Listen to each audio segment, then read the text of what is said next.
Donald Trump'ın Tehranla ateşkes rejimini uzatmasından bir neçə saat sonra İranın hərbi tankeri Hörmüz boğazında konteyner gəmisinə hücum edib. Təsdiq olunmuş məlumatlara görə Sepahın dəniz qüvvələri Omanın şimal-şərqində yük gəmisinə atəş açıb. Heyət üzvləri sağ-salamatdır.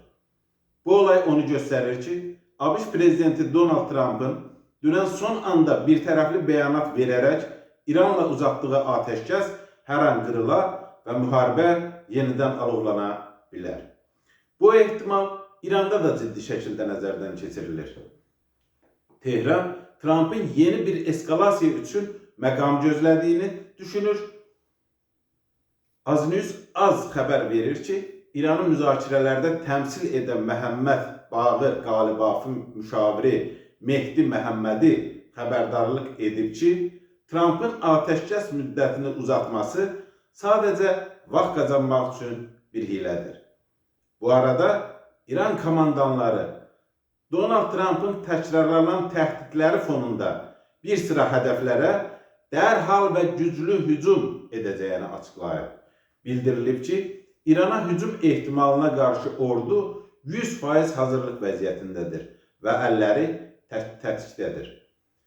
Prosesin nizamlanma çərçivəsindən çıxması Ağ Evdə də narahatlıq doğurur. Britaniya qəzetlərinin yazdığına görə Trump'ın ən yaxın köməkçiləri belə onun sosial şəbəkələrdə paylaşımlarına ayaq uydurmaqda çətinlik çəkirlər. Bu yeniliklər bütün dünyada səs-küyə səbəb olur. Lakin ortada diplomatik irəliləyiş yoxdur. İrəliləyiş olacaqmı? Bu sual indi çoxlarını düşündürür. Heç şübhəsiz, sizi də dərindən maraqlandıran sualın cavabı Donald Trump'ın dünən verdiyi müddətsiz ateşkəs bəyanatının sətirləri arasındadır. Prezident Trump'ın bu qərarı Pakistanın baş naziri Şahbaz Şərifin və həmin ölkənin baş qərargah rəisi Asim Munirin təklifi ilə verildiyi bildirilir.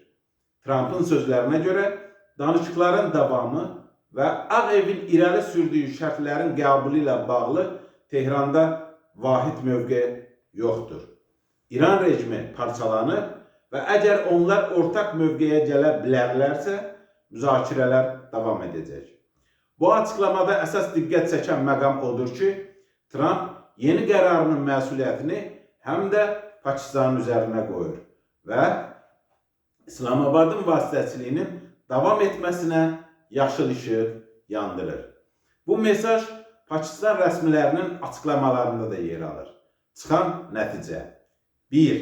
Pakistan vasitəçi platforma kimi öz aktuallığını saxlayır.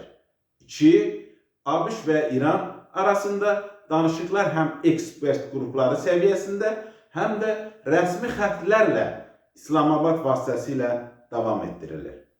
İndiki situasiyada İranın İslamabada getməkdən imtina etməsi Tehranın Pakistanın vasitəçi kimi fəaliyyətinə kölgə salmaq cəhdidir. Bu vəziyyət əlbəttə Pakistanı qane edə bilməz. Yeri gəlmişkən, ötən gün Pakistanın baş naziri Şahbaz Şərif və müdafiə qüvvələrinin rəisi Field Marshal Asim Munirin Nobel sülh mükafatına namzədliyi irəli sürülüb.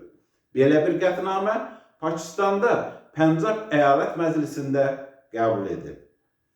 Field Marshal Munir ötən il ABŞ prezidenti Donald Trump'ı Nobel ödülünə layiq saymışdı. Asim Munirin Tehrana məlum səfərindən sonra danışıqların ən azı nəzərdə tutulan vaxtda baş tutmaması Pakistan silahlı qüvvələrinin səbir kasasını daşdıra bilər. Buna paralel olaraq ABŞ-də Pakistanın fəaliyyətindən məmnun qalmazsa, bu təhlükəli ritorikanın güclənməsinə rəvac verəcək. Başqa sözlə, Pakistan hazırda ABŞ-İran xəttinin əsas diplomatik körpüsüdür. Əgər bu körpü zəifləsə və ya uçsa, İran daha sərt hərbi təzyiq və daha dar manevr imkanı ilə üz-üzə qala bilər.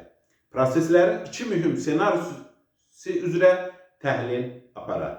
Birinci sual, danışıqların davam etdiriləcəyi təqdirdə İranın əlində hansı kartlar var? Sizə açığını deyim. İranın əlində yeganə kart zamandır. Tehran lap əvvəldən hesab edir ki, ABŞ-də noyabrda gözlənilən ara seçkilərinə qədər vaxt tutmaq lazımdır. Çünki bu seçkilər ərəfəsində respublikaçılar İran hekayəsini bağlamaq üçün Trumpa təzyiq edəcəklər. O zaman Tehran tələsən Amerika prezidentindən daha çox güzəşt qoparacaqlar. Lakin bu taktikanın riskləri də var. İlk risk Trumpın yeni əməliyyata başlamaq qərarıdır. Digər tərəfdən Hürmüz boğazında yaranan vəziyyət getdikcə daha çox İranın öz əleyhinə işləyir. Hətta Çinin də narazılığına səbəb olur. Nəhayət, Pakistan az öncə dediyimiz kimi neytral vasitəçi tərəfdən İrana təzyiq edən tərəfə çevrilə bilər və bununla da Tehran regionunda olmayan nüfuzunu tamamilə itirmiş olur. İkinci sual. Savaş başlayarsa İranı nə gözləyir? Bu reallığı obyektiv qiymətləndirək ki, eskalasiyanın ilk mərhələsində İranda 15.000 civarında hərbi hədəf vurulur. Bu itkilərin yerini dərhal doldurmaq mümkün deyil. Bir neçə 10 il çəkə bilər bu itkilərin yerini doldurmaq. Hər nə qədər birinci mərhələnin nəticələrini doğru analiz etsə belə, ikinci eskalasiyada İranın hərbi resursları daha qısılmış vəziyyətdədir.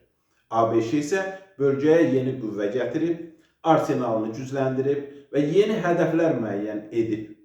Yəqin ki, yeni qara siyahı da hazırlayıb.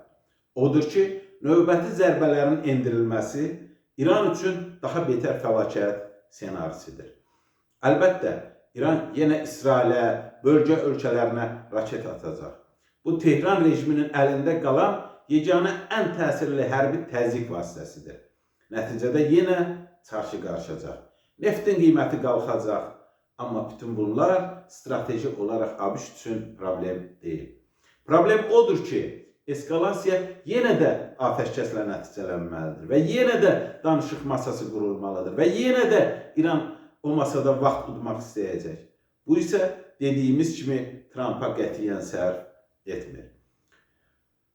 Ona görə də gözləmək olar ki, ABŞ İranı daxildən yenməyə çalışacaq.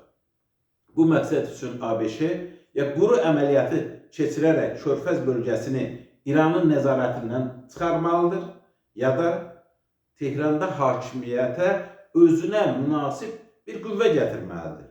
Hər iki senarini həyata keçirməyə ABŞ-nin gücü var, lakin reallaşdırmaq o qədər də asan deyil. İndiki halda daha pragmatik senari İranda artıq taqətdən düşmüş və parçalanmaya məruz qalmış qərarverici mexanizmləri sarsıtmaqdır. Bunun üçün isə ABŞ yaxın günlərdə Tehran elitasında ilk növbədə yeni xof dalğası yaratmalı, şərtlərini qəbul etmək istəməyən qüvvələrin təmsilçilərini zərərsizləşdirməlidir.